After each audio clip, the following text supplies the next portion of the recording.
오늘은 대우리문답 29문을 읽으면서 죄인이 오는 세상에서 받는 형벌이 무엇인가를 살펴보겠습니다. 먼저 29문을 낭독하겠습니다.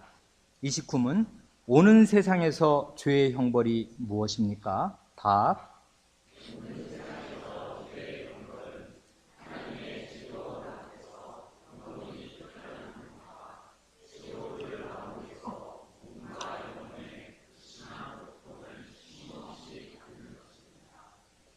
오늘도 강서를 시작하기 전에 먼저 질문을 하겠습니다.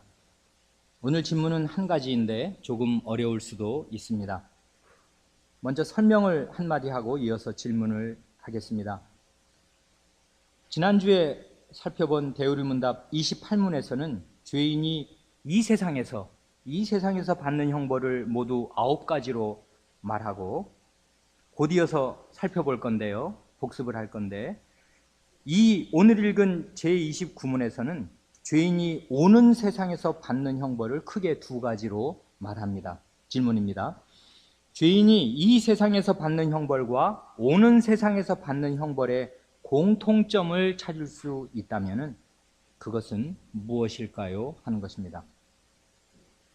우리가 지난번에 읽은 대우리문답 28문에서는 죄인이 이 세상에서 받는 형벌이 무엇인가를 모두 9가지로 나누어서 차례차례 열거합니다. 그 9가지 형벌은 크게 2가지로 나누어서 설명할 수 있는데, 그것은 내면적인 형벌 6가지와 외면적인 형벌 3가지입니다.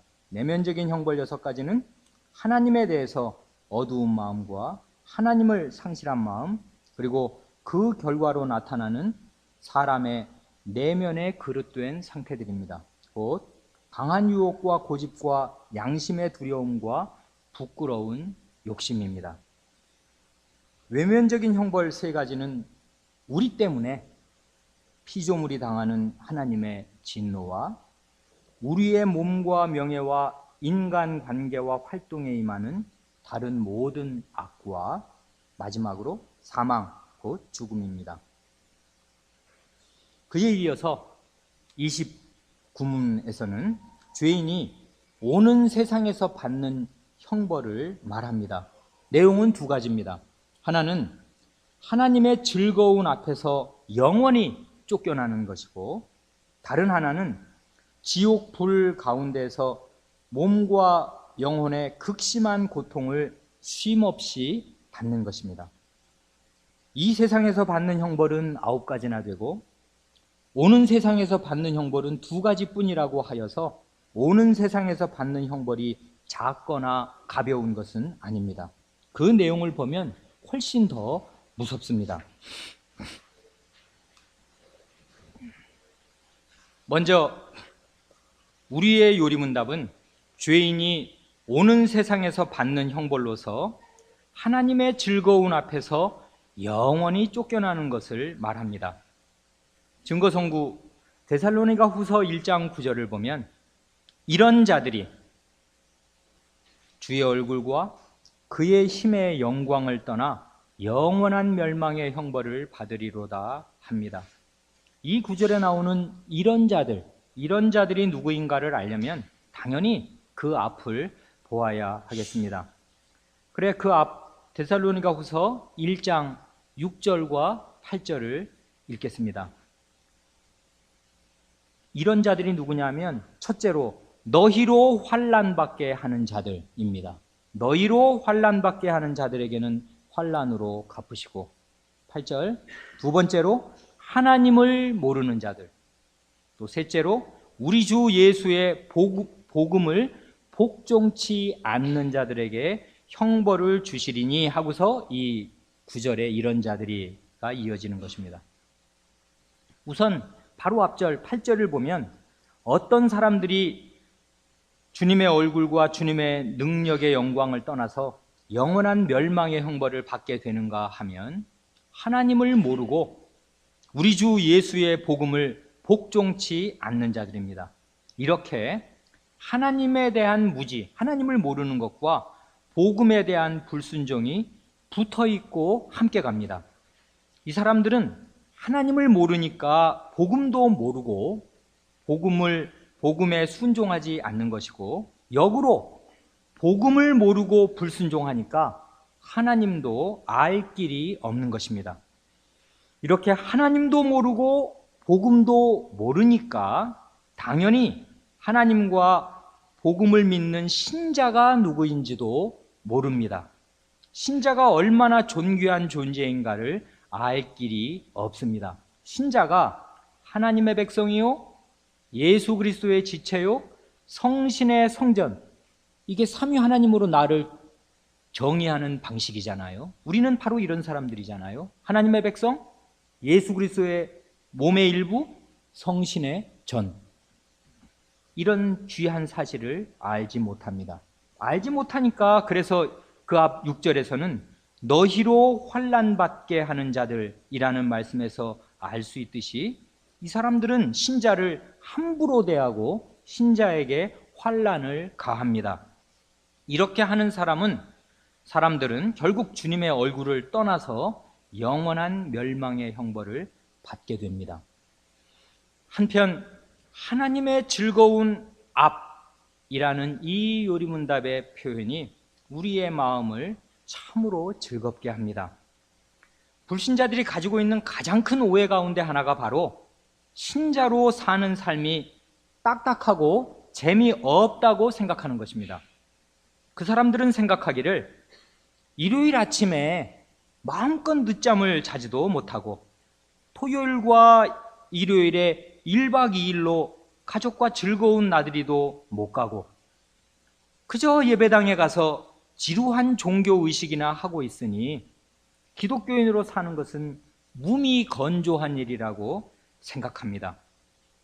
그런데 자칫 잘못하면은 믿는 부모님에게서 태어나서 어려서부터 교회에 다닌 우리의 자녀들 가운데에서도 마음속 깊은 곳에 은연중에 그런 생각이 자랄 수가 있습니다. 만약에 우리의 자녀들이 그렇게 생각한다면은 본인에게도 책임이 있겠지만은 그 부모에게도 책임이 없다고 할 수가 없을 것입니다. 어려서부터 자녀에게 하나님을 믿는 도리를 가르칠 때 이거 해라, 저거 해라, 주일에는 그런 일 해서는 안 된다, 예배 시간에는 딴짓하면 안 된다, 어서 요리문답 외워야지 뭐 하고 있냐, 성경 공부 숙제 빨리 해라 하는 식으로 입만 열면 언제나 자녀가 하여야 할 의무만을 입버릇처럼 강조하면은 어린 자녀의 마음속에 하나님을 믿고 사는 것은 원래 재미는 하나도 없고 하기 싫은 일을 계속 해야만 하는 의무의 연속이라는 나쁜 인상을 심어줄 수가 있습니다. 그렇게 자라서 성인이 되면은 더 이상 부모의 말을 듣지 않고 자기가 하고 싶은 것을 하려고 합니다.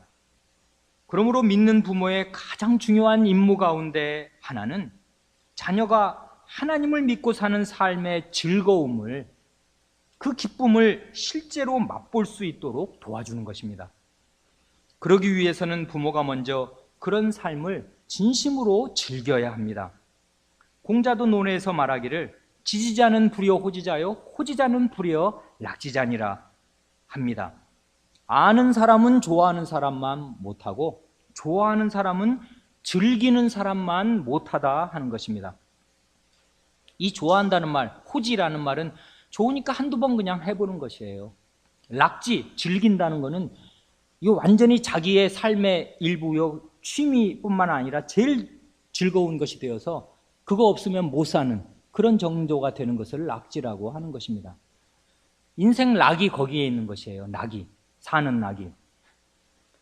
부모가 먼저 사람의 제일 되고 가장 높은 목적을 따라서 하나님을 영원토록 충만히 즐거워하는 생활을 하면서 자녀도 그 즐거움을, 하나님 즐거워하는 그 즐거움을 깨우치도록 도와주어야 합니다.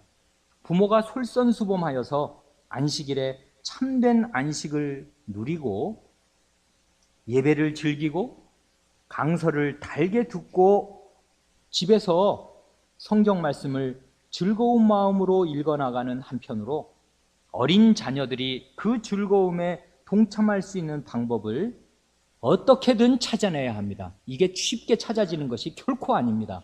애마다 다르니까요. 그런 방법을 찾게 하여 주십사고 주님께 기도드리면은 주님께서 즐거이 그리고 신속히 그 기도에 응답하여 주실 것입니다. 시편 기자는 노래하기를 주께서 생명의 길로 내게 보이시리니 주의 오른편에는 영원한 즐거움이 있나이다 합니다. 주님께 생명의 길이 있을 뿐만 아니라 영원한 즐거움도 있습니다. 사실 생명과 즐거움은 같이 가는 것입니다. 우리가 이 땅에서 누리는 생명만 하더라도 그렇지 않습니까? 아기가 태어나면은 그 어린 생명이 온 집안 식구와 일가친지와 교우들에게 얼마나 큰 기쁨과 즐거움을 주는지 모릅니다. 어린 아기를 보면 누구나 얼굴에 웃음꽃이 피어오릅니다. 아기는 아무리 보아도 질리지 않는 꽃입니다. 반면에 상상하기도 끔찍하지만은 그 아기의 생명이 끊어진다고 한번 생각하여 보십시오. 기쁨이 변해서 말할 수 없는 슬픔과 고통이 될 것입니다. 100년도 못 갈 육신의 생명이 이렇게 기쁨과 즐거움을 줄진데 영원한 생명은 어떠하겠습니까? 영원한 생명은 영원한 즐거움과 영원한 기쁨에 둘러싸여 있습니다. 교회에서 강설을 듣고 집에 가는 길이나 집에서 가족끼리 서로 나눌 때 그 시간이 자녀에게 시험을 치르고 추궁을 당하는 괴로운 시간이 아니라 참으로 즐거운 시간이 되도록 마음을 많이 쓰고 주님께 지혜를 구하여야 할 것입니다. 자녀가 한마디라도 들은 것이 있으면은 칭찬을 아끼지 말아야 할 것입니다. 또한 부모 자신이 하나님의 말씀을 듣고 무엇을 배우고 무슨 책망을 받았는가를 솔직하고 지혜롭게 이야기하고 필요한 경우에 강설 말씀을 잘 씹어서 자녀의 입장에 맞게 적용할 수 있도록 도와준다면 자녀도 하나님의 말씀을 듣는 귀가 점점 트이게 될 것입니다. 부모는 할 일이 많은 것입니다. 주일은 하루 종일을 그런 데 시간을 쓰라고 있는 날입니다. 또한 주님께서는 내게로 오라 내가 너희를 쉬게 하리라 하시고 내게 배우라 그러면 너희 마음이 쉼을 얻으리라 하십니다. 이렇게 주님께서는 쉼과 안식을 약속하십니다. 주님께서는 또한 말씀하시기를 평안을 너희에게 끼치노니 곧 나의 평안을 너희에게 주노라. 내가 너희에게 주는 것은 세상이 주는 것 같지 아니하리라 하십니다. 주님의 마음속에 있는 평안, 주님께서 누리고 계시는 그 평안을 제자들에게 주시겠다고 하십니다. 그 평안은 세상이 주는 평안과는 질적으로 다른 평안입니다. 이처럼 영원한 즐거움과 마음의 안식과 참된 평안은 오직 주님께만 있고 주님께로 가는 사람들에게만 있습니다. 그러므로 이러한 하나님 앞에서 우리의 요리문답의 표현대로 하나님의 즐거운 앞에서 쫓겨나는 것이야말로 큰 형벌이 아닐 수 없습니다. 아담과 하와가 여호와의 동산에서 쫓겨나서 살면서 얼마나 비참한 일들을 겪었습니까? 두 아들을 잃었습니다. 큰아들로 인해서 둘째 아들을 잃었고요. 그 일로 인해서 사실상 큰아들까지 잃은 것입니다. 그런 끔찍한 일을 저지른 큰아들과 함께 어떻게 살겠습니까? 그 후로 오늘에 이르기까지 인류의 역사는 전쟁과 기근과 질병과 온갖 다툼과 폭력과 미움과 불의와 거짓으로 점철된 비극의 역사입니다. 그러나 그 모든 것으로 끝이 아니고 죄인을 기다리고 있는 가장 두렵고 끔찍한 결국은 그가 하나님의 즐거운 앞에서 영원히 쫓겨나서 다시는 돌아올 길이 없게 된다는 것입니다. 이 결정적인 형벌이 어느 때에 죄인에게 임하는가 하면 대부분의 경우에는 그의 목숨이 이 땅에서 끊어질 때에 그 순간에 옵니다. 물론 사람이 죽어서 흙으로 돌아간다는 것 자체가 죄인에 대한 하나님의 두려운 형벌이지만은 죽음 그 자체보다 훨씬 더 두려운 형벌은 죄인이 죽는 순간에 하나님의 즐거운 앞에서 영원히 쫓겨나서 다시는 회개하고 돌아올 길이 없게 된다는 사실입니다. 그러므로 불신자의 죽음 앞에서 우리는 아무 할 말이 없습니다. 어떠한 위로의 말도 다 소용이 없기 때문에 태산처럼 무거운 침묵에 잠길 뿐입니다. 그리고 설령 죄인이 이 땅에 살아있다 하더라도 그가 살아있는 동안에 우리 주님께서 다시 오시면 그것으로 그의 인생은 끝이 나서 영원한 심판을 받고 하나님의 즐거운 앞에서 영원히 쫓겨나게 될 것입니다. 다윗 같은 신자는 하나님 앞에서 쫓겨난다는 것이 얼마나 두려운 일인지 알았기 때문에 그가 범죄한 뒤에 회개하는 기도를 드릴 때 간곡히 주님께 아뢰기를 나를 주 앞에서 쫓아내지 마시며 주의 성신을 내게서 거두지 마소서 하고 간구하였습니다. 다윗은 하나님께서 사울 왕을 주 앞에서 쫓아내시고 성신을 거두셨을 때 사울 왕이 얼마나 비참하게 되고 때때로 귀신까지 들려서 미추광이 노릇을 하였는가를 그 피해를 몸소 겪어서 잘 아는 사람입니다. 과연 사울은 왕으로 기름 부음을 받은 초기에는 성신의 충만함을 받아서 예언도 하고 성신의 큰 감화를 받아서 암몬을 무찌르고 나라를 건지기도 하였습니다. 그렇지만은 하나님의 명령을 고의로 위반하고 불순종하였을 때 하나님의 앞에서 내쫓김을 당하게 되었고 하나님께서 그에게서 성신을 거두어 가시니까 그의 말로가 참으로 비참하게 되었습니다. 그런데 이번에는 사울을 이어서 이스라엘의 왕이 된 다윗 자신이 하나님의 계명을 고의로 위반하고 무서운 죄를 지은 것입니다. 그러니 이제는 하나님께서 다윗을 주 앞에서 쫓아내시고 성신을 거두실 차례입니다. 하나님께서 그렇게 하신다 하여도 다윗은 입이 10개라도 할 말이 없습니다. 그렇지만 다윗은 하나님의 책망을 받았을 때 가슴을 찢고 참으로 회개하면서 나를 주 앞에서 쫓아내지 마시며 주의 성신을 내게서 거두지 마소서 하고 간구하였습니다. 그리고 하나님의 들으심을 얻었습니다. 회개하라 천국이 가까이 왔느니라 하는 말씀이 세례자 요한과 우리 주님의 제1성이고 그 말씀은 천국이 가까이 왔다는 이 말씀은 우리 주님에게서 가장 빛나는 성취를 이루지만은 회개하는 자에게 천국 곧 하나님의 나라가 열린다는 이 은혜의 원리는 구약시대에도 작동하고 있었고 실은 첫사람 아담의 범죄 이후로 늘 한결같이 작동하여 온 원리입니다. 크게 둘째로 우리의 요리문답은 죄인이 오는 세상에서 받는 형벌로 지옥불 가운데에서 몸과 영혼의 극심한 고통을 쉼없이 받는 것을 말합니다. 여기에 지옥불이 나옵니다. 이 29문에 달린 증거선구 6구절 가운데에서 첫 구절과 마지막 구절을 제외하고 그 가운데 나오는 4구절에서 언급되는 지옥의 모습이 모두 불과 연관되어 있습니다.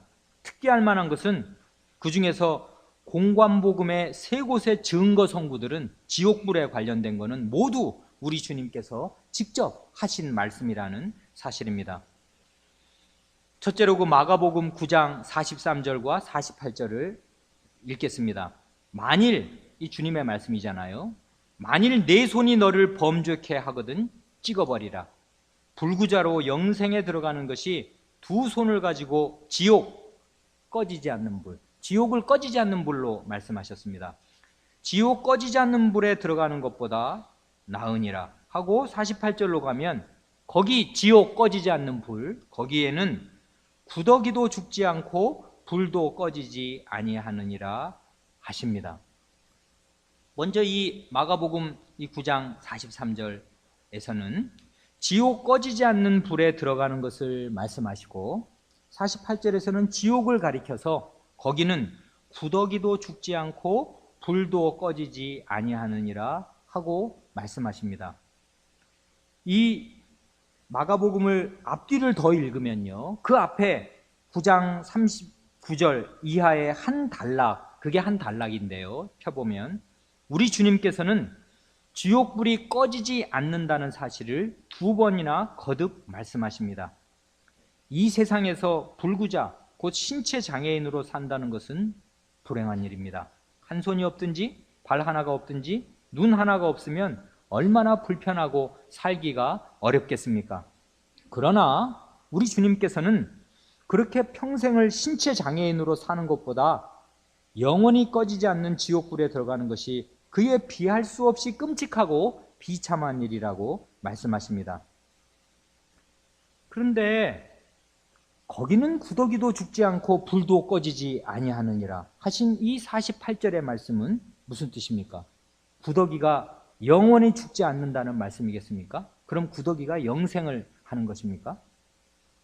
주님의 말씀은 그게 아니고요, 이사야의 예언을 이어받아서 구약의 전통 위에 서서 구약의 언어로 지옥을 묘사하시는 것입니다.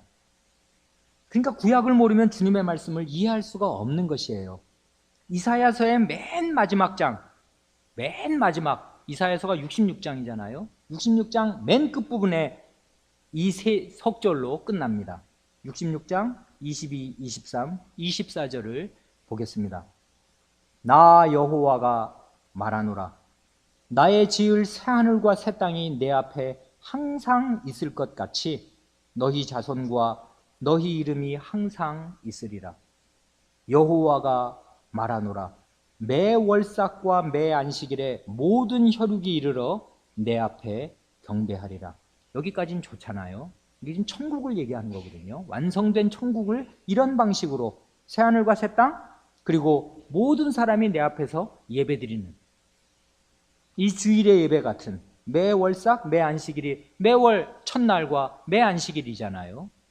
이게 구약 때 이렇게 늘 하나님께 성전에서 예배드리는데 이런 예배의 방식으로 새하늘과 새 땅의 천국의 삶을 묘사하십니다. 그 다음입니다. 그들이 나가서 이 천국에 있는 사람들이 나가가지고 내게 패역한 자들의 시체들을 볼 것이라. 그 벌레가 죽지 아니하며 그 불이 꺼지지 아니하여 모든 혈육에게 가증함이 되리라. 여기를 보면 22절 새하늘과 새 땅이 나오죠. 23절에는 구원받은 모든 사람들이, 거긴 모든 혈육이라고 그랬는데 그 모든 혈육이 하나님을 예배하는 장면이 나옵니다. 그런데 마지막 24절로 가면 그와 대조되는 영원한 형벌의 장면이 나옵니다. 이렇게 천국과 지옥이 대조되고 새하늘 새 땅과 게헨나의 음부가 대조됩니다. 하나님께 패역한 자들은 다 죽어 시체가 될 것인데 시체를 파먹는 벌레, 그 벌레가 죽지 아니하며 할 때 시체를 파먹는 벌레가 구더기거든요. 그래 구더기도 죽지 않고 하는 게 이 말을 주님께서 하시는 것입니다. 지금 그 이사야 예언을 받아서 구더기가 계속 살아 있습니다. 시체가 끝없이 나오니까요. 그 다음에 시체를 태우는 불, 이게 지금 화장을 말하는 것입니다. 저주받은 사람들은 화장을 하거든요. 시체를 태워버린다고요. 그 시체 태우는 불이 꺼지지 않는다고요. 그러니까 완전히 지옥은 말하자면 화장터처럼 이렇게 지옥을, 게헨나의 구약시대에 생각하는 지옥을 이런 식으로 묘사하는 것입니다. 그러니까 시체 태우는 불이 계속 나니까 그 냄새며 불기름이 얼마나 혐오스럽고 거기 구더기들이 드글드글 하면서 그게 끝나지 않는, 그러니까 그거 개운한 장면이 아니잖아요. 아, 끔찍하다, 다시 보고 싶지 않다, 이렇게 되는 거 아니에요. 이처럼 죄인들의 결국은 혐오스럽고 진절이 처지는 비극이 될 것입니다. 이사야서의 맨 마지막이 천국과 지옥에 대한 묘사로 끝나고, 그런데 진짜 마지막은 지옥불로 끝난다는 사실은 의미심장합니다. 한편 이 23절과 24절에 모든 혈육이라는 말이 나오는데, 모든 혈육, 이게 지금 모든 사람을 말하는 거니까요. 혹은 모든 육체라는 이 말이 이사야서 40장에도 3번 나오고 이 맨 마지막 장인 66장에도 3번 나옵니다. 이 말이 구원을 선포하는 이사야서 40장부터 66장을 하나의 단위로 묶어주는 말이 되는 것입니다. 이게 이해되시겠습니까? 이 이사야서는 66장이잖아요. 그런데 1장부터 39장까지는 핵심이 하나님의 심판을 선고하는 것입니다. 이사야 선지자 때, 히스기야 왕 때에 이미 이런 심판이 선고되는 것이에요. 너희들은 다 망한다, 죽는다, 이 나라는 망한다 하는 것입니다. 회개하지 않으니까요. 우상을 계속 섬기니까요. 그런데 망하지만 하나님께서 이렇게 구원해 주실 것이다 하는 게 40장부터 66장 끝까지 나오거든요. 그런데 그 40장이 모든 육체라는 말, 모든 육체가 하나님의 구원을 보리라, 이런 모든 육체가 3번 나오고, 맨 마지막 구원의 이 메시지를 닫는 장에 또 모든 육체라는 말이 3번 나온다는 것입니다. 옛날 사람들은 이런 방식으로 성경을 읽은 것이에요. 소리내어 계속 읽거든요. 읽다 보면은 이 하나님께서 이 성경을 기록하실 때 같은 단어로 그 한 단위를 묶어주는 것입니다. 그래서 이 같은 단어를 의도적으로 배치해요. 이런 걸 성경을 열심히 읽는 사람들은 알아낸다고요. 그래, 성경을 소리내어서 열심히 읽으면 여기 모든 육체, 모든 육체, 모든 육체, 모든 육체. 근데 어느 정도로 그 한 단위로 알아낼 만큼 읽은 것입니까? 40장부터 66장을 통째로 묶을 만큼 이 사람들이 열심히 성경을 읽은 것입니다. 그래, 이게 한 단위구나, 그렇게 알아내는 것입니다. 그래, 여호와 하나님께서는 저기 팔레스타인 한 구석에 있는 유대인의 부족신인 것만이 아니라 모든 혈육, 모든 육체, 모든 사람을 포괄하는 전 세계의 하나님이십니다. 천국과 지옥은 모든 육체, 모든 혈육에게 해당되는 사실입니다. 그러니까 이게 이스라엘의 이게 심판과 구원에 대해서 얘기하지만 사실은 전 세계 사람을 상대로 이 말씀을 하시는 것입니다. 그래서 모든 육체라고 말씀하시거든요. 이 천국과 지옥, 이 구원과 심판은 모든 사람에게 해당되는 것이다 하는 메시지를 이사야가 이렇게 전하는 것입니다. 아주 장엄한 메시지입니다. 누가복음 16장 그 다음 24절입니다. 불러 가로되 아버지 아브라함이여, 나를 긍휼히 여기사 나사로를 보내어 그 손가락 끝에 물을 찍어 내 혀를 서늘하게 하소서. 내가 이 불꽃 가운데서 고민하나이다.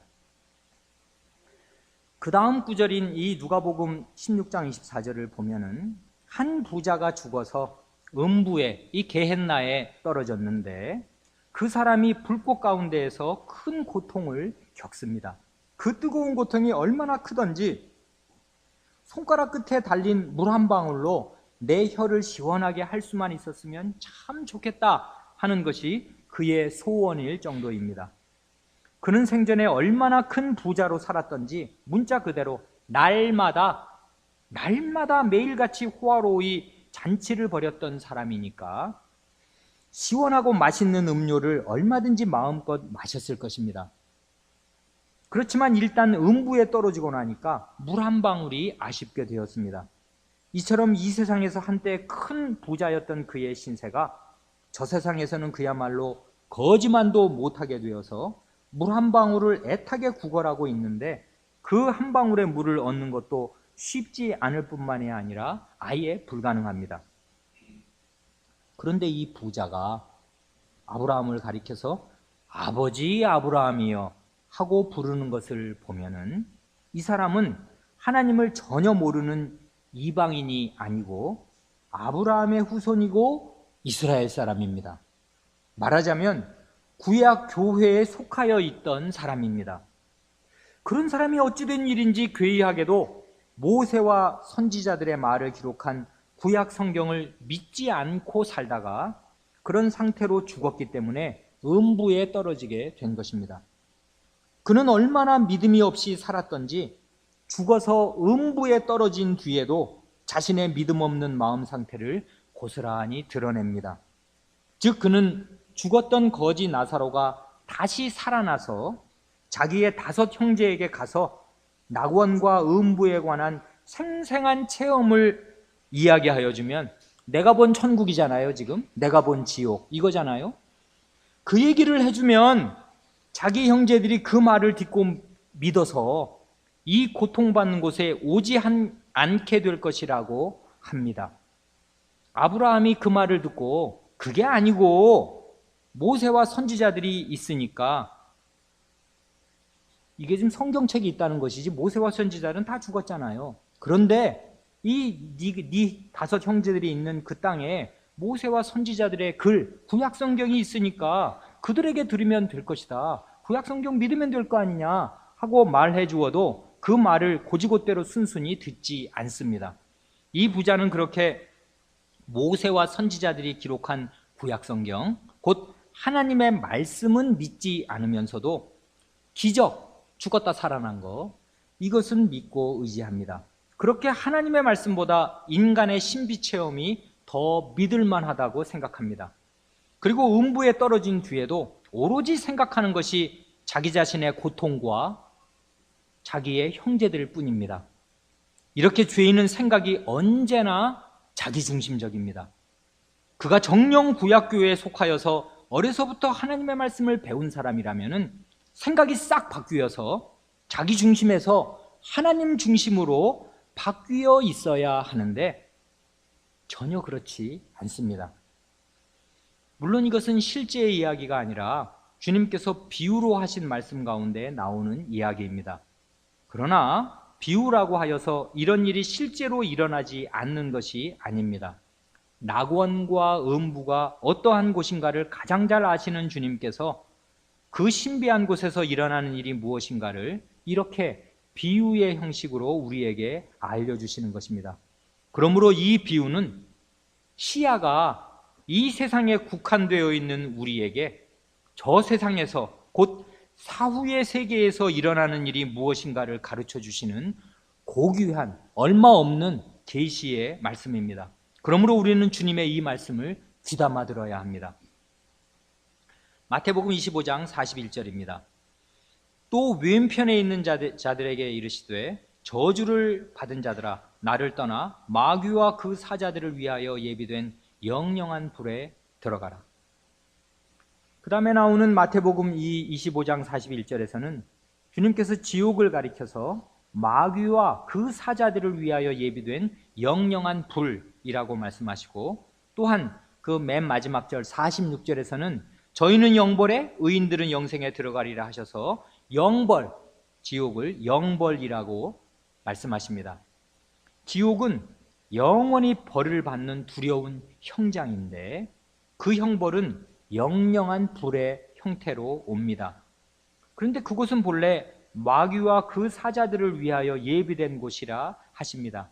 그러니까 지옥은 원래 마귀와 그의 종자들이, 귀신들이 가는 곳인데 일평생 마귀의 종노릇하고 살던 마귀의 자식들도 자기들의 아비인 마귀를 따라서 지옥에 떨어지는 것입니다. 그런데 주님께서 요한복음 8장 44절에서 너희는 너희 아비 마귀에게서 났으니 라고 말씀하신 그 마귀의 자식들이 누구인가 할 때 하나님을 전혀 모르는 이방인들이 아니라 스스로를 아브라함의 자손이라고 자부하고 있는 이스라엘 사람들이었습니다. 구약교회 사람들이라고요. 더욱 놀라운 사실은 그 앞에 8장 32절을 보면, 31절을 보면 주님께서 이 마귀의 자식들아, 마귀 새끼들아 하는 이 두려운 말씀을 누구에게 하셨는가 하면 자기를 믿은 유대인들에게 하셨습니다. 그러므로 많은 유대인들이 주님께서 하시는 크고 놀라운 일들을 보고 일시적으로 주님을 믿기도 하였습니다마는 그 믿음은 참된 믿음이 아니었던 것입니다. 이게 이 앞뒤 문맥을 보면 정말로 그렇습니다. 주님께서 자기를 믿은 유대인들에게 너희가 내 진리를 알면 참 내 제자가 되고 진리를 알지니 진리가 너희를 자유케 하리라. 이 말로 논쟁이 시작되거든요. 그러니까 아니 우리가 무슨 남의 종된 적이 없는데 무슨 자유를 얻으라 하느냐, 이런 말로 이 말들이 시작된다고요. 자기를 믿은 유대인들에게 주님께서 이 말을 하신 것입니다. 그런데 그 믿음은 믿었는데 가짜였습니다. 그러니 우리는 우리의 믿음이 진짠가 아닌가를 하나님 말씀을 비추어서 돌이켜볼 도리밖에 없는 것입니다. 속지 말아야 합니다. 자기가 그냥 믿는 사람이라고, 교회 나와서 교적이 있다고 자기가 다 믿는 사람이 아닌 것입니다. 이스라엘 사람들이 그랬다고요. 요한계시록 14장 11절입니다.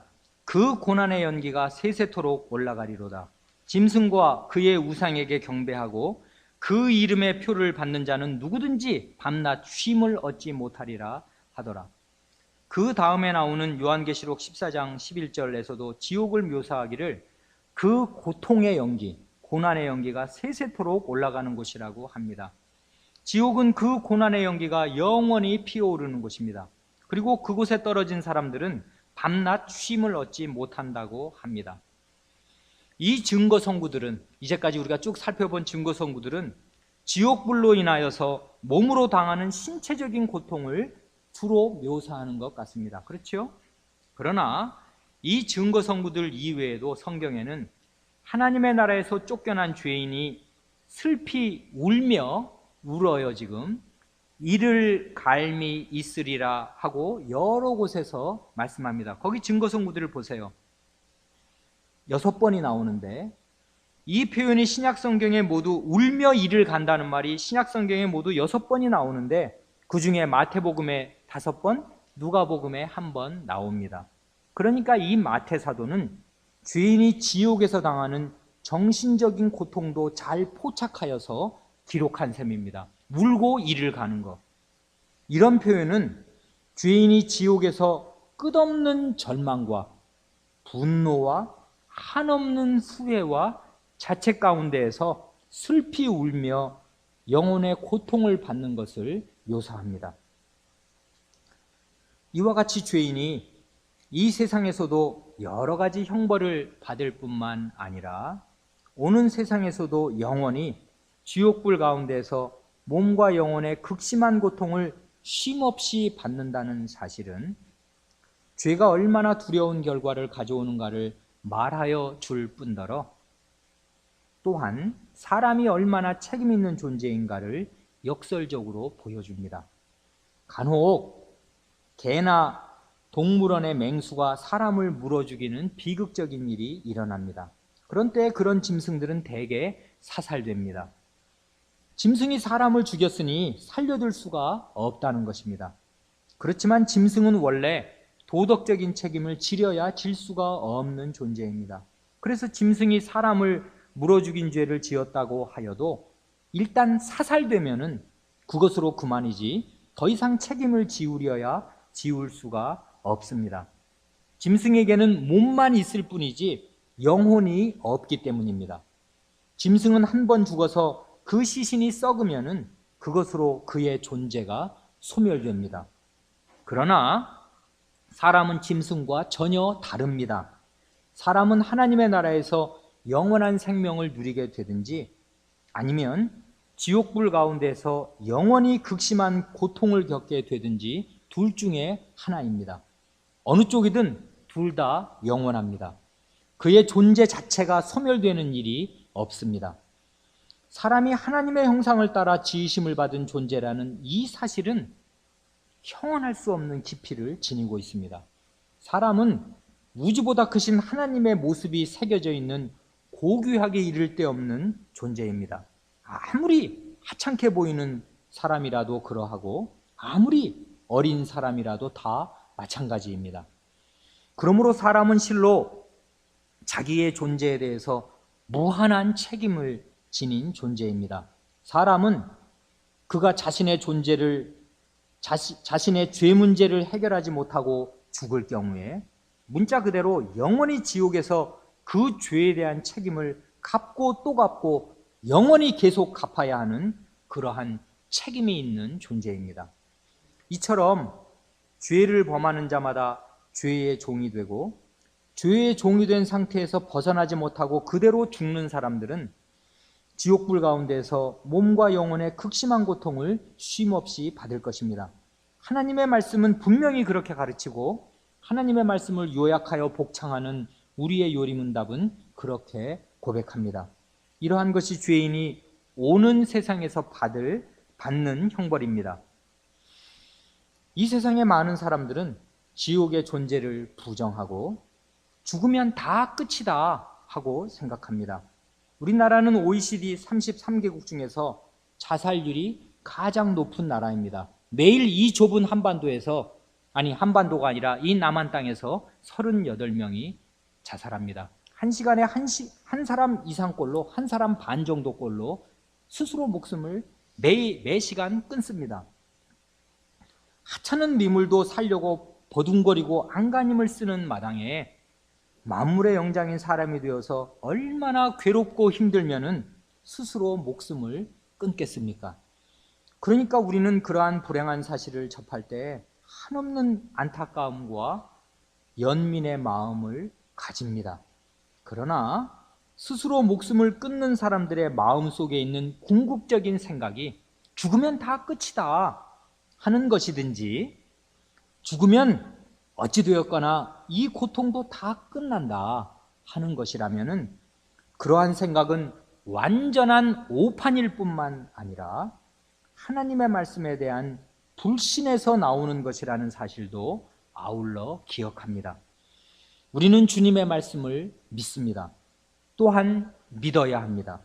이 세상에서도 형벌을 받지만 오는 세상에서도 형벌을 받습니다. 그 형벌은 영원한 형벌입니다. 지옥불 가운데에서 몸과 영혼의 극심한 고통을 쉼없이 받는 것입니다. 다 같이 29문을 낭독한 다음에 아래의 도표를 보면서 잠깐 부가적인 설명을 드리고 마치겠습니다. 29문, 오는 세상에서 죄의 형벌이 무엇입니까? 답,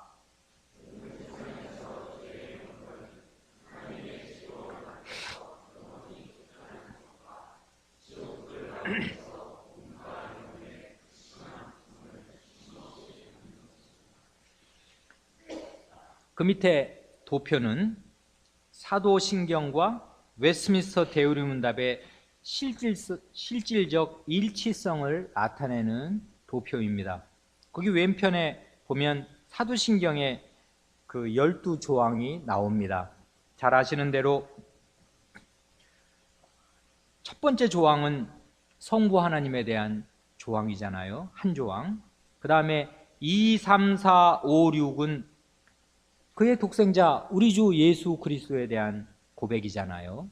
그 다음에 그러니까 6조항이죠. 그러니까 12조항 중에 절반에 해당되는 6조항이 우리 주 예수님에 대한 조항이고 2, 3, 4, 5, 6, 7.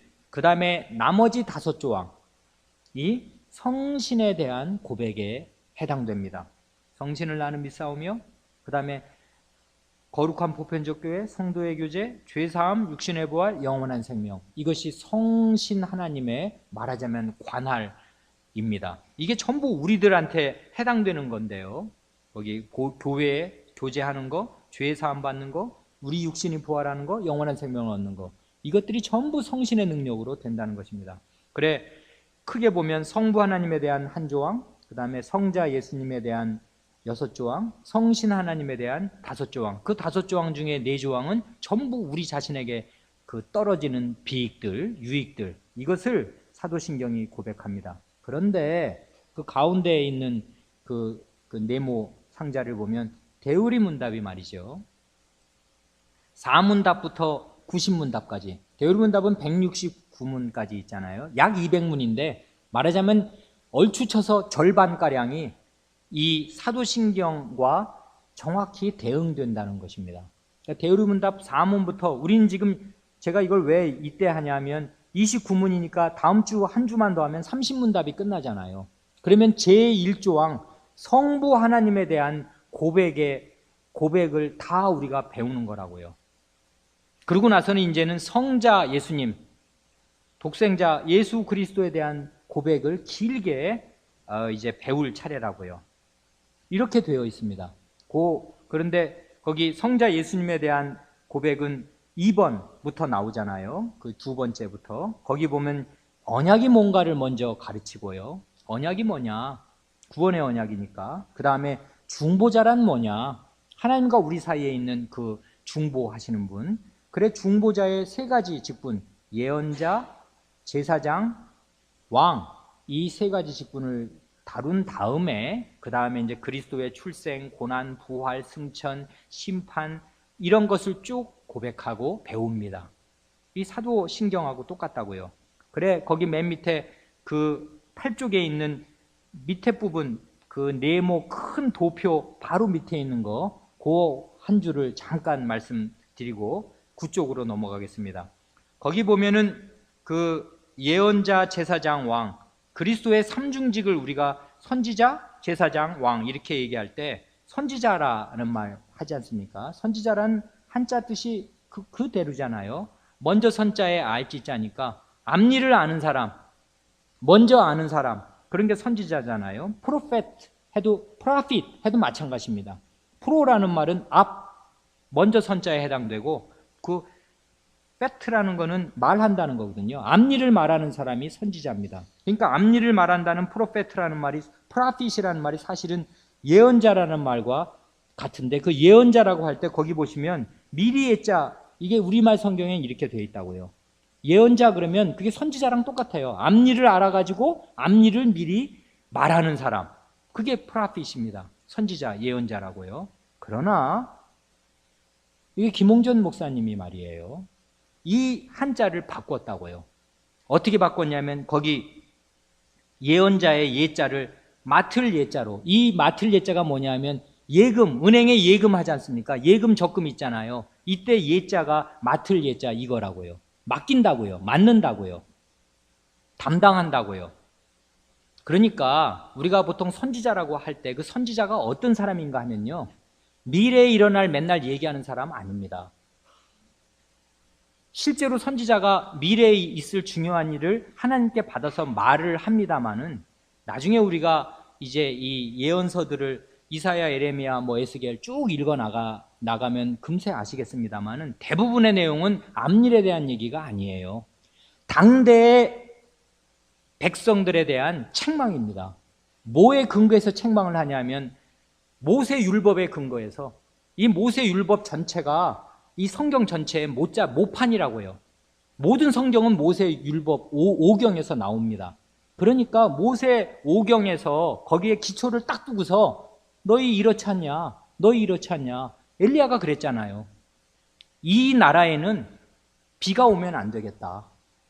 이 나라는 지금 비가 와가지고 먹고 살기가 살만하면 안 된다. 왜? 하나님의 언약의 땅인데 모세 신명기 28장에 하늘이 노시되고 땅바닥이 철이 된다고 그랬다. 하나님의 언약을 떠나면 그렇게 된다고 그랬다. 근데 이 사람들이 지금 그렇게 살지 않냐? 이건 하나님의 나라가 전혀 아니다. 이게 바알의 나라고 아세라의 나라지 이게 어떻게 하나님의 나라냐? 하나님의 백성이 이러고 사니 이 사람들은 먹고 살 거 없어야겠다. 이걸 모세 5경에서 판단한 것이에요. 그러고 나서 하나님께 기도했더니 하나님이 네 뜻이 내 뜻이다 하고 그 기도를 딱 들어주신 것입니다. 그래서 3년 6개월 동안 비가 안 왔습니다. 모세 5경이 없으면 엘리야가 없는 것이에요. 그러니까 엘리야는 어떤 사람인가 하면 하나님의 말씀을 맡은 사람입니다. 미래에 이런 일이 일어난다, 이런 일이 일어난다 그런 걸 알아맞히는 점쟁이가 아니고요. 언제든지 선지자는 미래의 일을 말하지 않아도 됩니다. 그런데 언제든지 선지자가, 말하자면 예언자가 하는 말은 뭐냐면 하나님의 그 시대에 전할 하나님의 말씀을 맡아서 그 시대의 하나님 백성에게 전하는 사람이 예언자입니다. 그래서 선지자라고 얘기할 때 성경에 나오면 선지자라고 읽어야지 그걸 어떻게 읽겠습니까? 그냥 선지자라고 읽습니다만은 이 원래 선지자라는 사람이 뭘 하는 사람인가를 가만히 생각할 때 그 말은 미리 예자를 쓰는 예언자가 아니라 맡을 예자를 쓰는 예언자다. 하나님 말씀 맡은 사람이다 라는 뜻으로 할 수 있는 대로 예언자라고 고쳐 읽으려고 하는 것입니다. 그래서 제가 할 수 있는 대로 예언자라고 말하는 것입니다. 하나님 말씀 맡은 사람들이 예언자니까. 선지자들이 그런 사람들입니다. 선지자라는 말, 뭐 이렇게 써도 그만 저렇게 써도 사실 그만입니다. 말이 중요한 게 아니니까요. 그러나 그 하나님의 말씀을 담은 그런 말들은 말 한마디 한마디 한마디가 그 안에 뜻이 담겨 있으니까요. 뭘 중요한 말 하나 할 때에도 그 말을 말같이 쓰고 싶은 것입니다. 그래서 단어를 아껴서 잘 선별해서 쓰려고 하는 것이에요. 그래서 김홍전 목사님이 그런 걸 가르쳤습니다. 이 예언자라는 것은 맡을 예자를 쓰는 예언자다. 이게 정말 원래 선지자가 하였던 일이다. 그걸 잘 포착해서 이렇게 가르쳐서 그 가르침으로 저는 할 수 있는 대로, 뭐 선지자라고 그런다고 해서 크게 잘못하는 거 전혀 아니지 않습니까? 선지자라고 하면 하는 것이고 성경의 원문이 그렇게 되어 있어요. 그러나 그 뜻을 잘 살펴서 예언자라는 말을 이제 하려고 하는 것입니다. 선지자를 예언자로 바꿔서 말하려고 하는 것입니다. 그 다음 9쪽을 마저 읽고 마칩니다. 16세기와 17세기에 나온 대부분의 요리문답들, 그때 16세기와 17세기는 종교개혁의 시대잖아요. 이 시대가 요리문답이 분출하였던 시대였습니다. 개혁자들마다 요리문답을 하나씩 썼을 정도입니다. 그래 요리문답들이 분출하는데 이 대부분의 요리문답들은 중심축이 세 가지로 이루어져 있습니다. 세 기둥입니다. 마치 예전에 다녔던 삼륜차나 어린이 자전거의 바퀴가 세 개이듯이 이 요리문답들이 굴러가는 바퀴도 세 개라고 말할 수 있습니다. 그 세 바퀴는 곧 사도신경, 십계명, 주님께서 가르치신 기도입니다. 이 세 가지가 거의 대부분의 요리문답의 뼈대를 이루고 있습니다. 어떤 사람들은 이 세 가지가 믿음, 사랑, 소망의 축소판이라고 말하기도 합니다. 즉 사도신경은 우리가 믿어야 할 내용이 무엇인가를 보여줍니다. 믿음이죠. 그런가 하면 십계명의 핵심은 사랑입니다. 그 십계명은 하나님을 사랑하고 이웃을 사랑하라시는 계명입니다.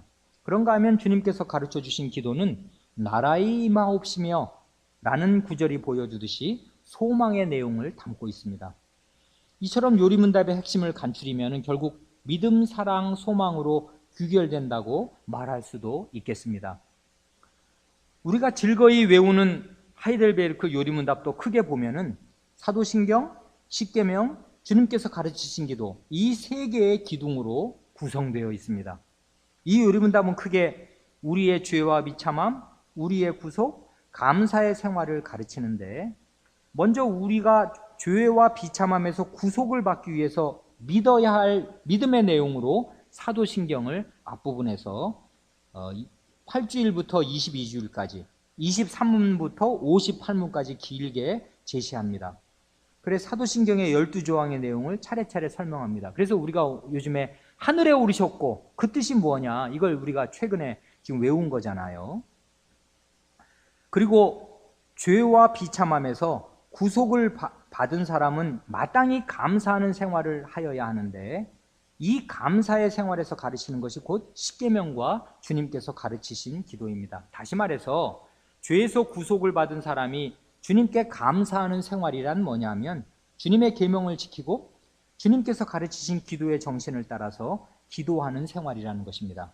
그런데 특이하게도 하이델베르크 요리문답은 그렇게 사도신경, 십계명, 주님께서 가르치신 기도가 완전히 나오는데, 희한하게도 이 웨스트민스터 대요리문답과 소요리문답은 다른 요리문답과 똑같이 십계명과 주님께서 가르치신 기도는 설명하는 반면에 다른 요리문답과는 달리 사도신경은 명시적으로 가르치지 않습니다. 사도신경에 사자도 안 나옵니다. 말하자면은 요리문답의 세 기둥 가운데 한 기둥이 없는 셈입니다. 이것이 대소요리문답의 표면적인 큰 특징 가운데 하나입니다. 그러나 그것은 표면적인 특징일 뿐이고, 대소요리문답의 안으로 들어가서 내용을 잘 살펴보면은 전반부 196문 대요리문답 중에서 앞에 90문까지는 결국 사도신경의 내용과 일치합니다.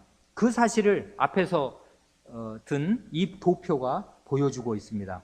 다시 말해서 대요리문답은 모두 196문으로 이루어져 있는데 약 절반에 해당하는 4문부터 90문까지는 사도신경의 내용을 고백하고 있습니다. 이어서 91문부터 149문까지는 십계명을 가르치고요. 그 다음엔 회개, 믿음, 성리에 대해서 잠깐 가르친 다음에 맨 마지막 부분인 178문부터 끝까지는 기도에 대해서 가르치면서 특히 주님께서 가르치신 기도의 내용을 잘 설명합니다. 이게 앞으로 우리가 계속 이제 볼 내용이 됩니다.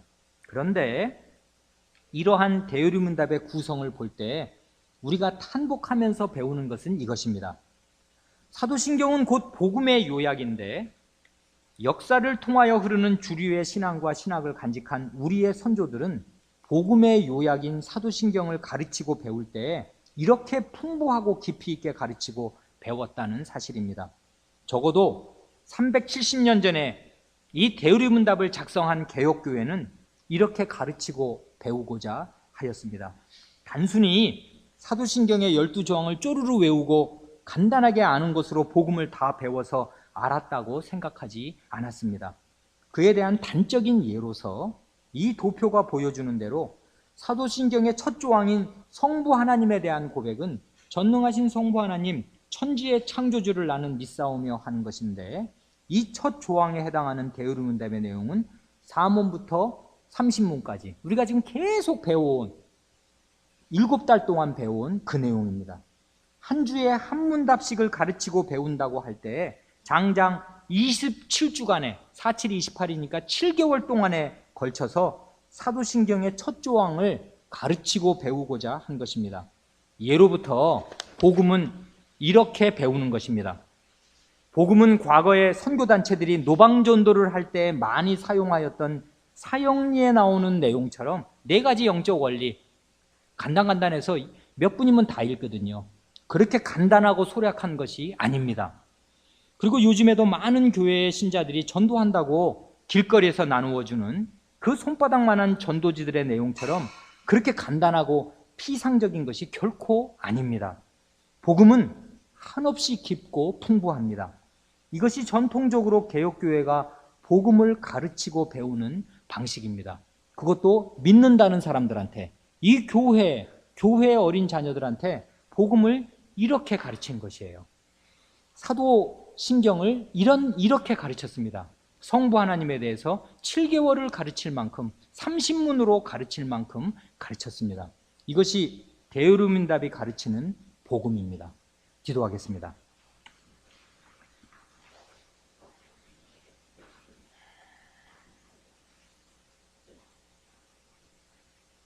주님, 오늘 저희에게 죄인이 오는 세상에서 받는 죄의 형벌이 무엇인가를 가르쳐 주셨사오니 저희로 하여금 죄가 얼마나 두렵고 끔찍한 결과를 초래하는가를 마음 깊이 깨닫고 두려워하며 죄를 멀리하게 하여 주시기를 구하옵니다.